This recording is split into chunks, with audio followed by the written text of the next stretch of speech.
Good teams win and great teams cover. The New Orleans Saints cover the 15.5-point spread against the Buffalo Bills. And not a heartbreaking loss. A lot of moral victories. Some things you want to fix. But all in all, you held your own and you looked like a fairly competent football team, which is a really nice change of pace from last week in the absolute embarrassment against the Seattle Seahawks. My name is Trace Girouard. You're watching Saints Now by Chat Sports. It's time to get into our instant reaction and recap for this Saints loss to the Buffalo Bills. I want to encourage you today to subscribe to the channel. We recently crossed over the 51,000 milestone. Got to say thank you so much, first of all. And secondly, I want to tell you, if you haven't already, to lock us in and hit the sub button today. We're going live tomorrow, Monday afternoon at 3 p.m. Central Time. We'll be live Thursday, 3 p.m. Central Time. We'll be live again on Sunday for game day, and then we'll be putting out videos all throughout the week. So be sure to lock us in for 100% free coverage. Let's talk offense here. All in all, I want to just say this team looked better. This team was much more organized. This team played a more disciplined brand of football. I'm not saying they were perfect, but they were better. One aspect of the New Orleans Saints that has been absolutely devastating to this season has been the penalties. Today, only 4 penalties for 41 yards.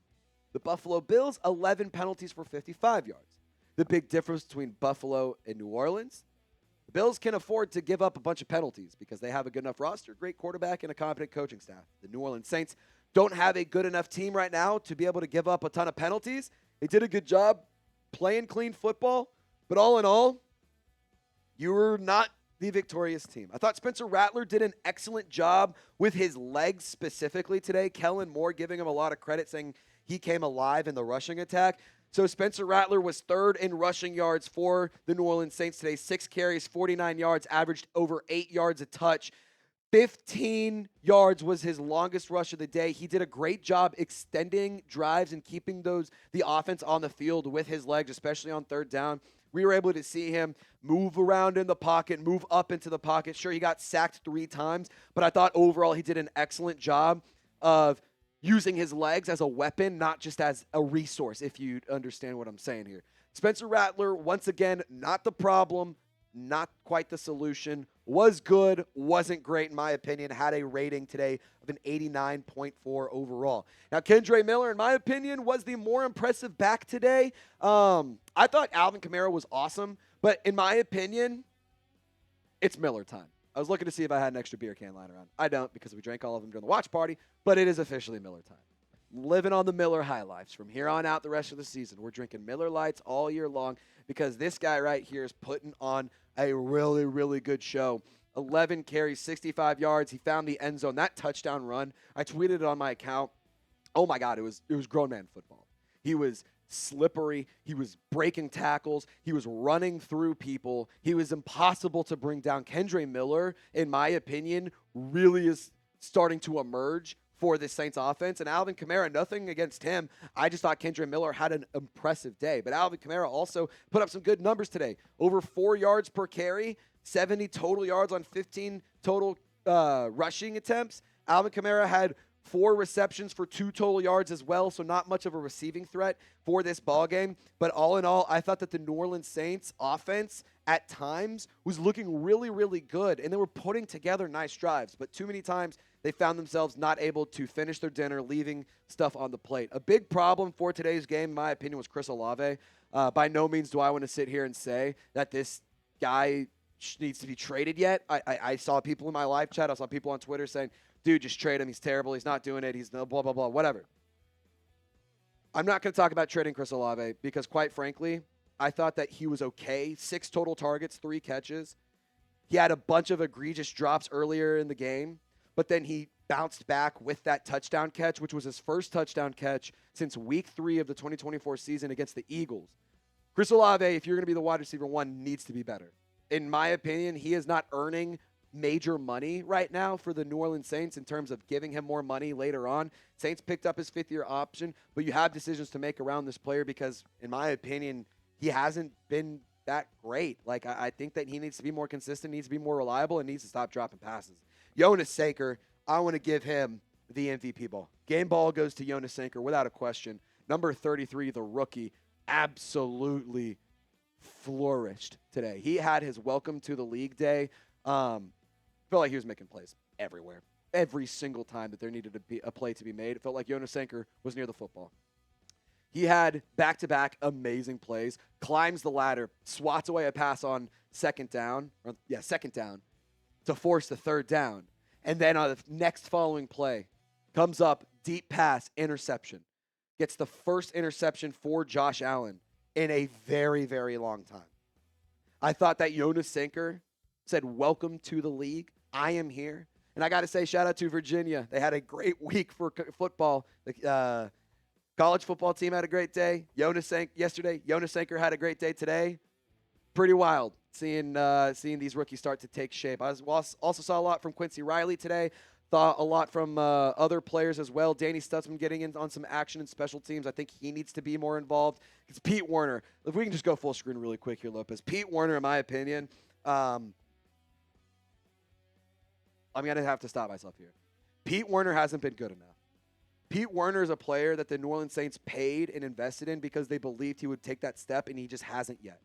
So Pete Werner today, I mean, it was so frustrating. Literally to the chest. It comes right here to his chest. Hits him in the numbers. Would have logged his first career interception. Josh Allen could not have put it more as a gift. He couldn't have put a bow on it and put it on a silver platter for you in any better fashion than he did. And he drops the pick. And that would have been a huge, huge opportunity for the Saints. The New Orleans Saints today on multiple times had opportunities to capitalize and take advantage of plays. Some of that was at the fault of drops. Some of that was at the fault of other missed cues. Some of that was at the fault of bad play calling.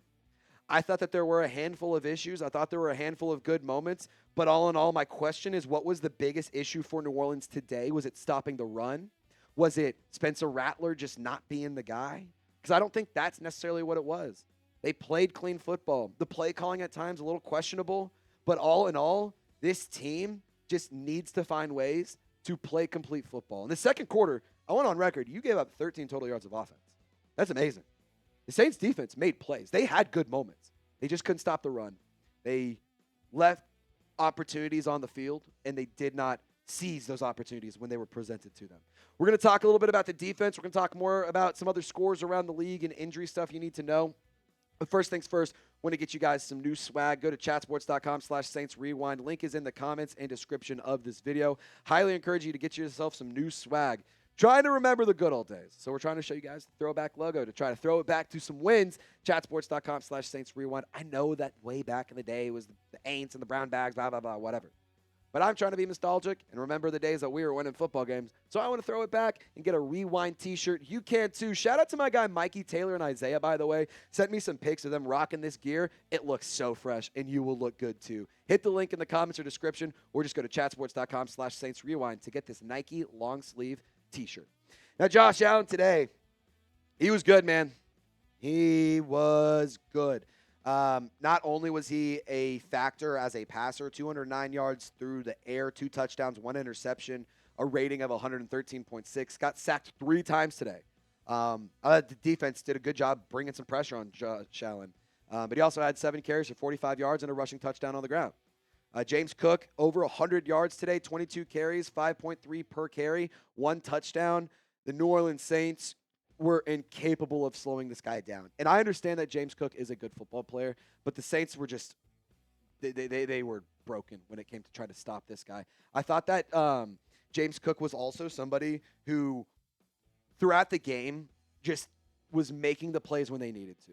And I thought New Orleans, at times, did a good job of stopping the run on a couple plays, and then you just get gashed on one. So it's like, you got to find ways to be consistent. You got to find ways to put it all together. Shout out to Louisiana legend Keon Coleman. Had a great day, 3 catches, 45 yards. No touchdowns on the day, but he did have a fairly productive day against his home state team, which is always, I'm sure, exciting for a player like Keon Coleman. Khalil Shakir led the Bills in receiving 5 catches, 69 yards, and 1 touchdown. I thought that touchdown pass to Shakir was a little bit egregious. Screen pass, Demario Davis uncharacteristically misses a tackle, and then you see him just bust free and go down the sideline and make a play. And it's a great run by Khalil Shakir, but also Dalton Kincaid had a beautiful touchdown pass. Nobody even near him whatsoever. Nobody around. Just throw. Josh Allen finds him wide open, in stride, goes to 6. It sucked. It was heartbreaking. It felt like there was a lot of opportunities today for New Orleans to take advantage. It felt like this is a team that had, like I said earlier, moral victories. And although moral victories are not something that you should be striving to get, it's something that you're going to have to hold on to as a rebuilding team. I've said this so many times before, and I will continue to say it. I believe that the New Orleans Saints are in a very similar position as the Detroit Lions in 2021. You're going to see them play scrappy football. You're going to see them play dirty football. You're going to see them play unorganized and just sloppy games. Like, it's just going to happen. But you're also going to see a lot of fight. You're going to see a lot of crazy moments, and you're going to see a lot of things happen that you're like, what is going on here? Both good, bad, and ugly, all the way around. That's what rebuilding is. It's not about winning and going to the Super Bowl this year. It's about finding your identity, creating a culture, and building for sustained success. And I think that that's where the New Orleans Saints are right now. Very reminiscent of Dan Campbell's Lions team in his first year. Not going to be a lot of wins, but damn it, you're going to be a competitive team, and you're going to find a way to try to fight each and every week. And the New Orleans Saints, again, you fall short, but you cover the spread. You had an opportunity a couple times to go ahead and take the lead. Brandon Cooks, crazy opportunity to catch the ball. Spencer Rattler, a little off target. Cooks gives himself a chance, tips it to himself, goes down, ball hits the turf. It's an incomplete pass, but all in all, that would have given you the lead. I think that would have wildly shifted the momentum for New Orleans in this ball game. Obviously, though, it doesn't stand, and the New Orleans Saints fall short today. We're going to take a look at some other scores around the league because it is important for us to know what's happening in the division as well. Falcons walk away with a win. Lions, they get a dub. The Steelers this morning, they got a win over in Dublin. And the Saints are one of a few winless teams left because the battle of 0-1 was today. Titans versus Texans. You saw the Texans finally get their first win. The New York Giants in a shocker. They beat the Los Angeles Chargers. Malik Neighbors tore his ACL. The Saints are inviting the Giants home next week. Next game, Saints versus Giants at the Dome. The last time the Saints won a game was against the New York Football Giants. Remember, crazy blocked field goal by Brian Brzee at the end of the game. Saints are 0-10 with Spencer Rattler as a starting quarterback. They are 1-9 since Thanksgiving last year. Buccaneers lose to the Eagles. Patriots beat up on the Panthers, which is nice. And the New Orleans Saints lose as well. We are filming this in Sunday afternoon, so if you guys are curious about what else is happening, you can see all these other games, and I'll be tweeting about them as well on my account, so be sure to hit me up on social media. Follow me at Trace Girouard 48. Search Trizzy Trace on Instagram, Twitter, TikTok. You'll be able to find your boy. And don't forget to subscribe to the channel. We crossed over 51,141. The road to 100K is on, and we just got that much closer thanks to you at home. My name is Trace Girouard for my guy Loco Lopez. Y'all stay golden, and we'll see you next time.